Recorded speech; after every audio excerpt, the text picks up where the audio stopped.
Top young Winnipeg Jet Cole Perfetti is still without a contract. Is that going to be a problem? Let's chat about that on tonight's episode of Locked On Winnipeg Jets.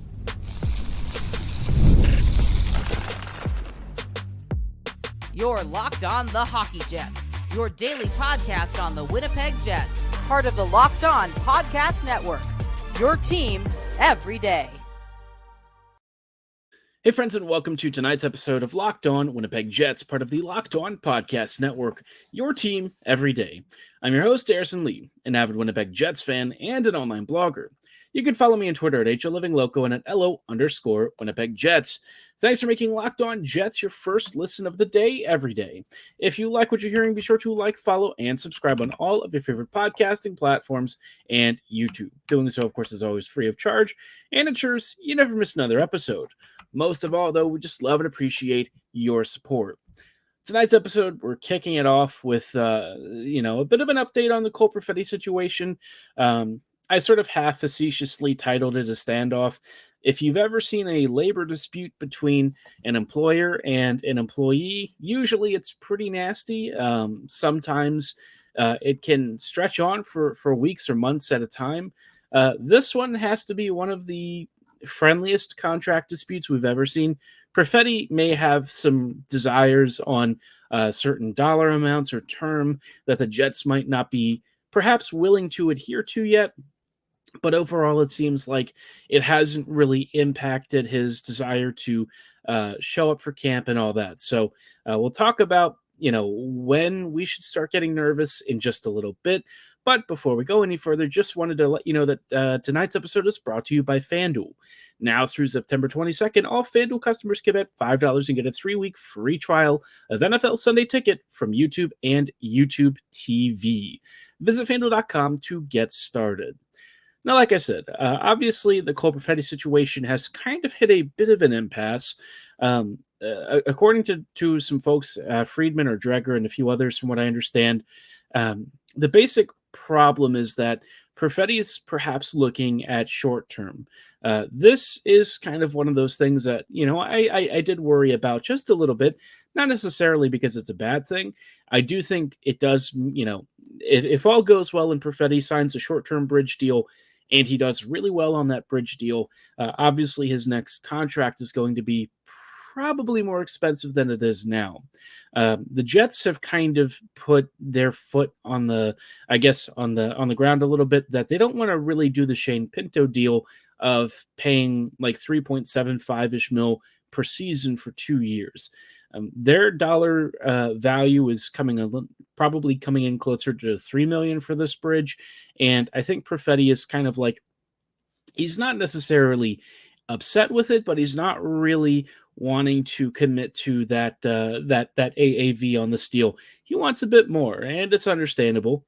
He sees his peers making pretty decent bank, and so I guess the question is, where will the Jets and Perfetti sort of meet, right? It's going to be halfway, probably, but the question is, what kind of halfway does that look like, and does this preclude a longer-term contract? And my thought is probably not.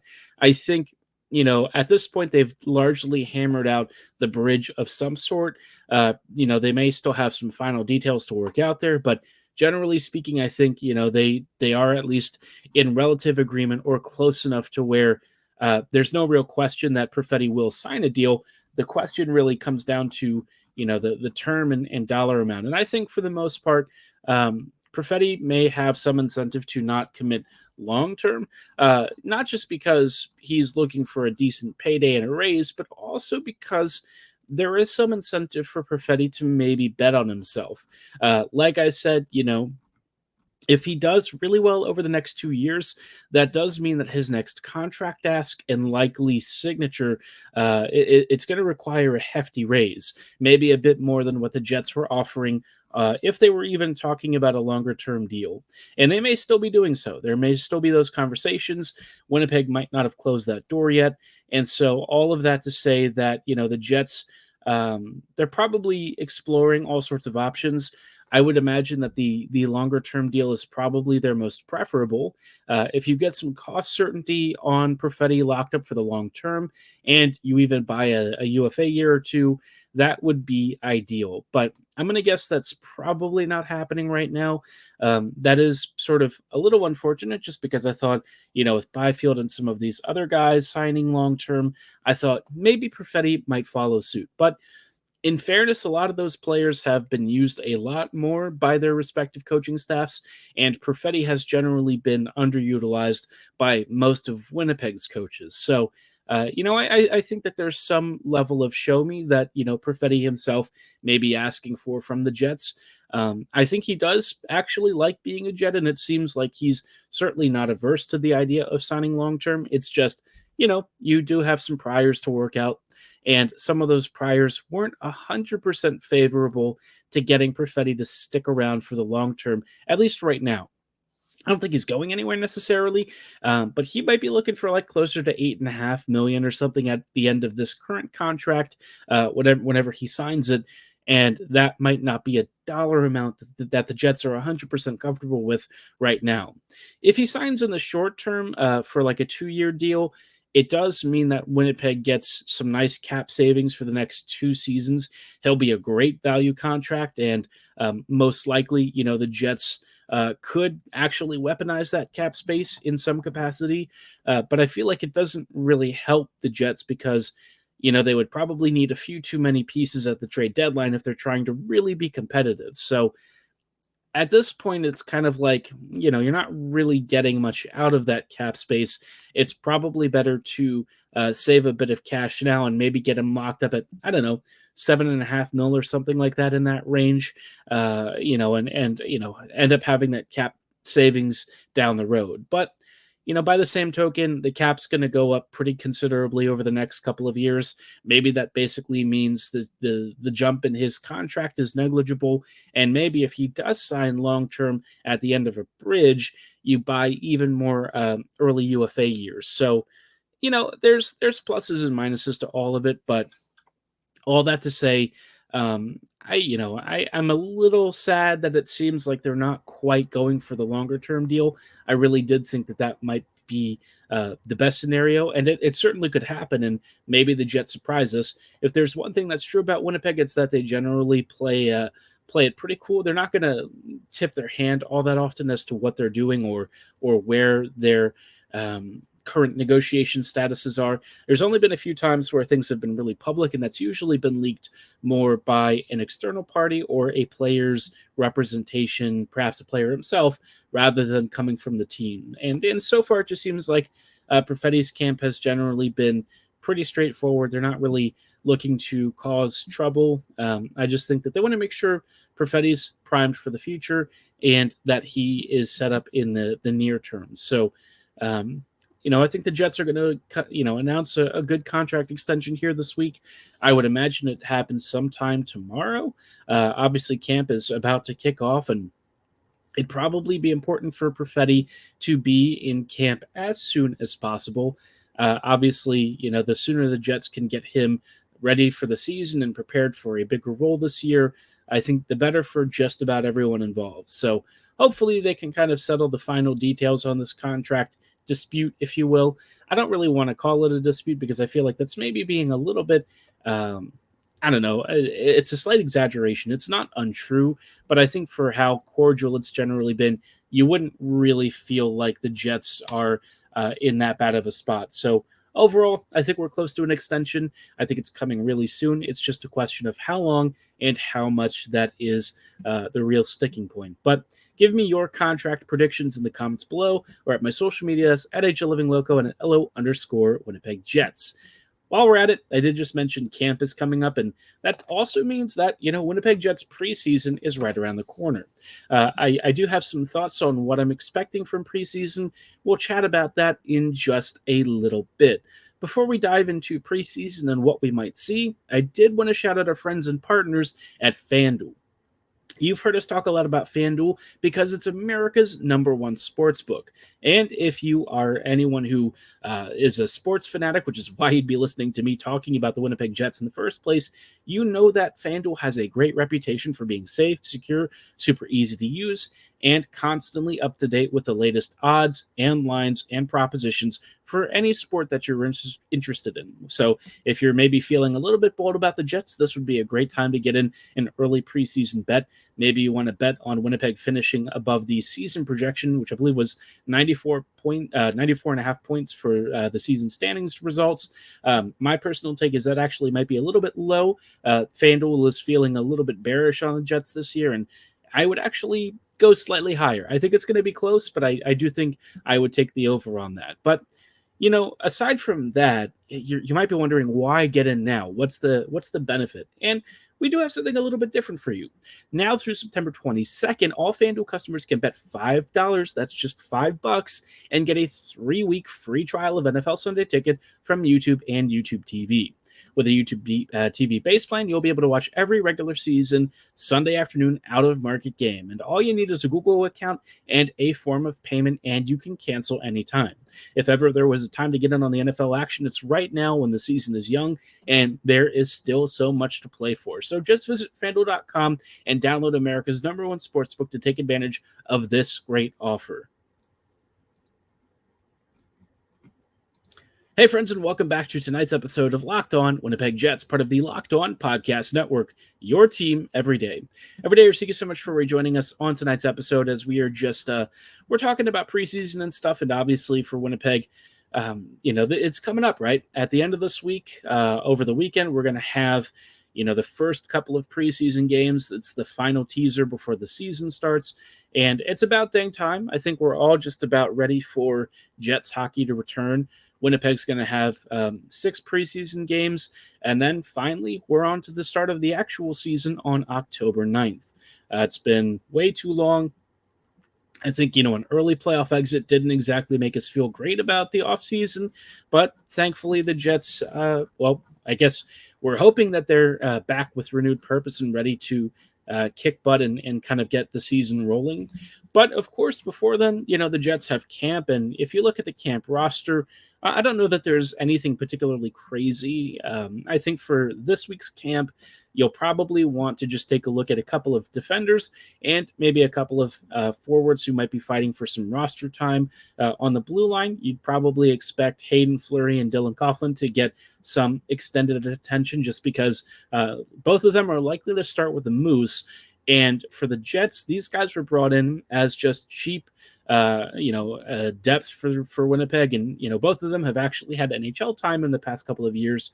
Dylan Coughlin, I think particularly might be one to watch because he's a righty and has actually had some success with Vegas at one point. He's not necessarily a high-end NHLer, but he could be a guy who floats in on your third pairing. So he's a guy I'm intrigued by. It was a free contract, and Hayden Fleury, another really tall player who has experience, I believe, with Chenoweth at one point. On the defensive side of things, some interesting stuff here. Both guys have had ties to the Canes org at some point. So I guess we're getting money hockey, if you will. On the forward side, not a lot really is crazy here. We're singing a couple of the guys from, obviously our Young Stars Classic, plus a few extras coming in. You're seeing more of our regulars and starters. And I'm curious to know how guys like Kupari, Gustafsson, Jared Anderson-Dolan, and a few others kind of look for the Jets. Jad, I'm going to call him Jad, but it's Anderson-Dolan. He was one of our free agent pickups in the offseason, most likely moose-bound, but maybe he shows a little bit in camp that gives him some competitive nature for a consideration of a bottom 6 role. That's really not something I expect to see. He is, most definitely moose depth and maybe a guy you call up in case of injury. Other than that, probably nothing too crazy here. I mean, you're going to have the usual returning cast. Those are your tweeners like Janssen Fjallby, Shaw, you have Toninato, plus, guys like Parker Ford. I think Ford, somebody was asking about, what he's up to these days. He's still with the Moose. Parker, I think, is one of those sleeper prospects just because, he's slightly older than other prospects, and he's had some reasonable success at the Moose level. There's actual signs in my mind that he does have a potential role in the NHL down the road. Obviously he's like 24, 25 now. So if he is to make the NHL in a bigger role, you probably need him to have a bigger preseason now. There's not a ton of spots available for younger players in the depth roles, but Parker, last time he was in preseason, I thought he looked really good. His past season with the Moose was very successful. He was one of the top scorers on the team, not necessarily top scorer, but up there. And when I saw him in camp and preseason last year, I thought he looked really composed. I thought he was creative and responsible with the puck. And potentially as a bottom six forward, he does have some real jumps. So, he does have quite a bit of competition. You've got guys like Lucius and obviously Barron. Torgerson even is going to be fighting for a spot on top of some of the other names I've already mentioned. And a lot of these guys are going to be moose bound, right? There's just not enough roster spots, which is kind of why I think the Jets really should have focused on maybe opening some roles this offseason. There's still time for them to perhaps make a trade or two and open a spot, but it does seem like Winnipeg mostly wants to run back what they had last year. I have mixed feelings about that, but we'll see how it goes. Maybe Brad Lambert will be good enough to sort of elevate this roster into another level. I keep seeing a lot of folks casting him as your 2C. I just don't think he's there yet. I think it's a little early to get that excited about it. I've overhyped Lambert myself plenty of times, but I think to start the season, Brad will probably float somewhere in the bottom six first, just to get his feet wet, get comfortable playing perhaps alongside some folks who are traditionally defensively responsible and stuff like that. If he ends up playing with something like Lowry, I think it could actually work quite well. I know it's not going to be down the middle, but I think for Brad, just getting comfortable with NHL timing and spacing, adjusting his reads and getting used to the speed of the NHL is probably the biggest thing. And then if you start to see him take on responsibilities and play well out wide, maybe you try him at center and see what happens. But preseason will give us a sense of how far he is along in his track, because at the AHL level, I don't really feel that he has much to prove. I think it's really just making the jump to the NHL that's perhaps the biggest question. And Brad, for me, he is one of our most prized prospects. I think he's the guy who has among the highest level of potential and the highest ceiling in our pool. And, there's not many players like him in our system that have the skating, the offensive creativity, and the release and work ethic that he has. I think a lot of people are going to be surprised by how much he backchecks and how much he tries to contribute defensively. He may never be a guy who shuts down the opponent, but he is going to be relentless. And I think his engine and compete are very high. And I'm personally quite excited to see what he does this season. We'll have to see if it's going to be in a big Jets role or if he might have to start out a little bit more modestly first and then start to work his way into a bigger and bigger share of the ice time. Lots of stuff, though, there that's exciting for me. I think camp is going to be one of those really competitive ones where you've got lots of players fighting for just a handful of depth spots. The top six is probably pretty set. I don't know that anyone's going to be fighting Nemesnikov for the 2C at present unless they really go crazy and have a massive camp.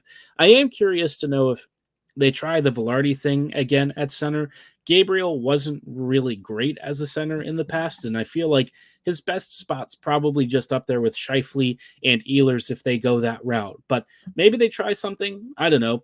I would like to see Kupari also get some time. He's a player who he's never really been able to put it together consistently at the NHL level, but he's still young enough to where he might have some stuff left in the tank.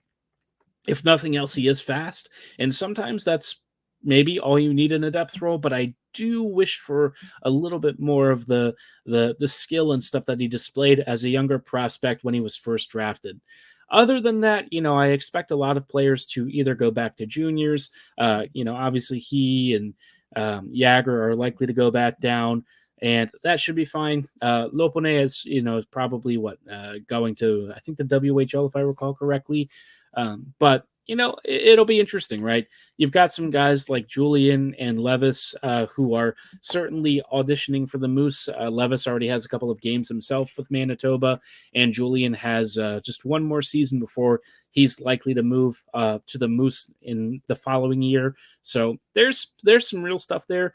As far as the camp invites are concerned, Ben King did get brought in, and Dawson Barteau also coming back from the Penticton Young Stars Classic.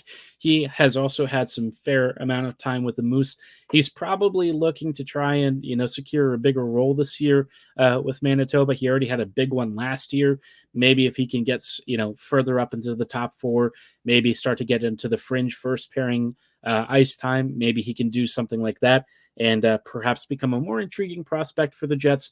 But I think for the most part, guys like Salamonson are going to be the D prospects that I'm really monitoring the most and expect to get a fair share. And he'll also have to be fighting off guys like, Coughlin. So there's lots of competition for the Moose, lots of competition for depth roles. I think it's going to be a really tight battle. And I think camp and preseason should be pretty fun. Obviously, preseason starts on Saturday against the Wild, our favorite neighbors across the border. And then on Sunday, you have the Edmonton Oilers, which, it should be fun.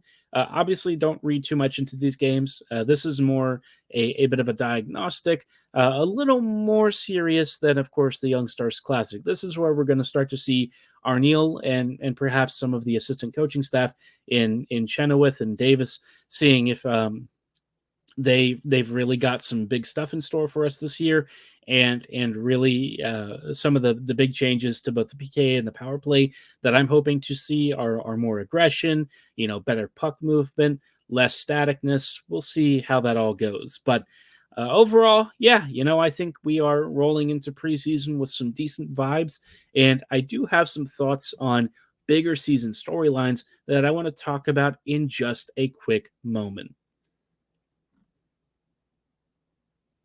Hey friends, and welcome back to this episode of Locked On Winnipeg Jets, part of the Locked On Podcast Network, your team every day.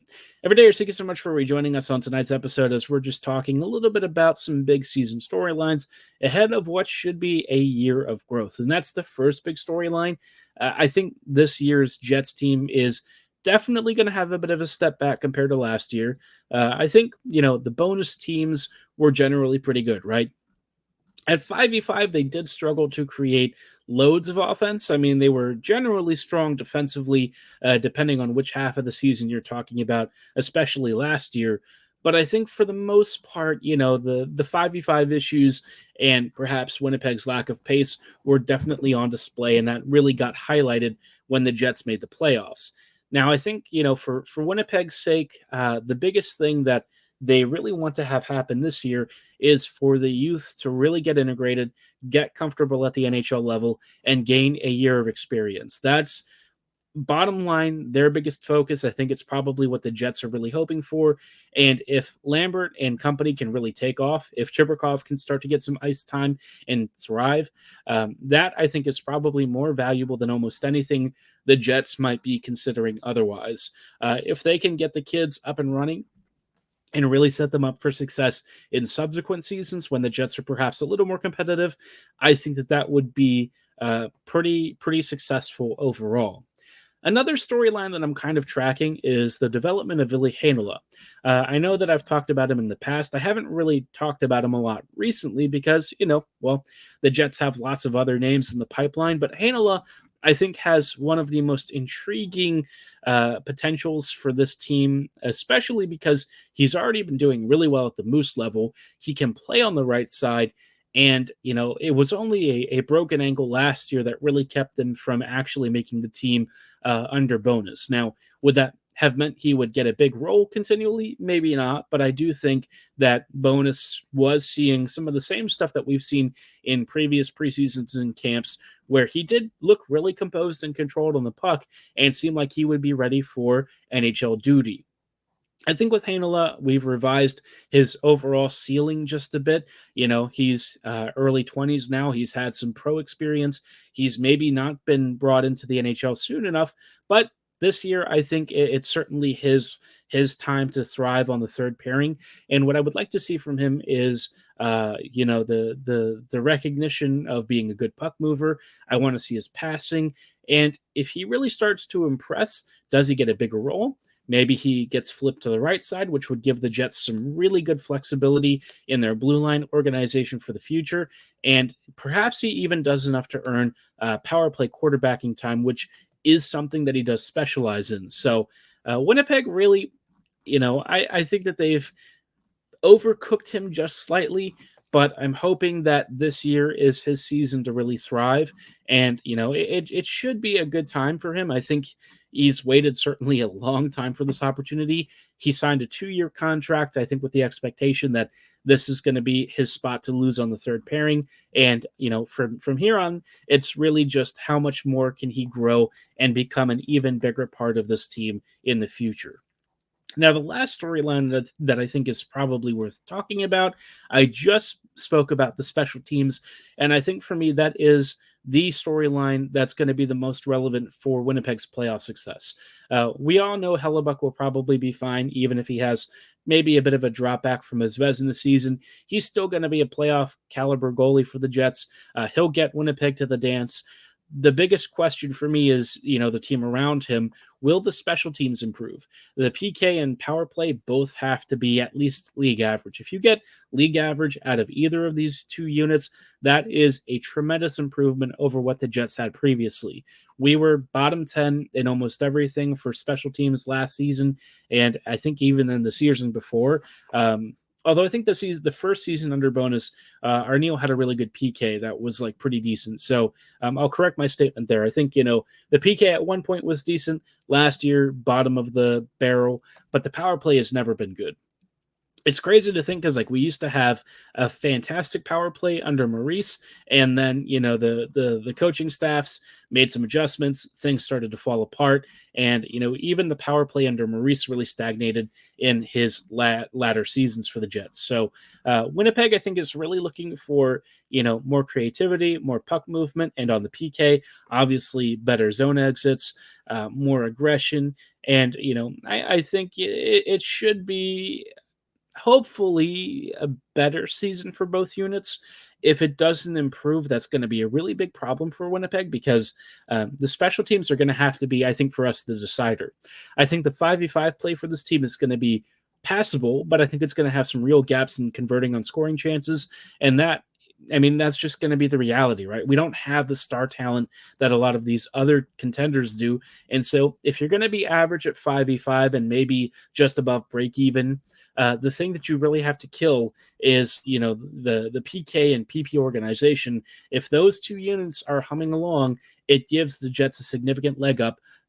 Certainly in the regular season, less so in the playoffs. But again, I think you've heard me talk about this season not really being one where I'm super focused on a big and deep playoff run. If it happens, that's awesome. I certainly would have zero complaints, and I wouldn't mind that. But I'm not expecting it. I don't really think it's likely. And so for me, this season really is the year of growth. And I think if there's a single takeaway from any storyline that you're thinking about for this upcoming season, it's to view this year as a step forward for the franchise. I really want to see that reflected on the ice. I want to see that organizationally reflected as well. I think Arneal has already started to lead that charge. And if it really does pan out and turn into something that's really tangible, then I will think that the season and this past offseason were great successes. So let me know how you're feeling about the upcoming season. What do you qualify as a successful year for the Jets? Drop your thoughts and comments below or at my social medias at HLivingLoco and at LO_Winnipeg Jets. For tonight's episode, though, that's going to be all the time that we have. I thank you so much for making Locked On Jets your first listen of the day, every day. Hopefully, tomorrow we get to talk about a Cole Perfetti contract extension. If not, we'll do even more preseason coverage. So stick around. We'll see you then. And as always, have a great night and go Jets go.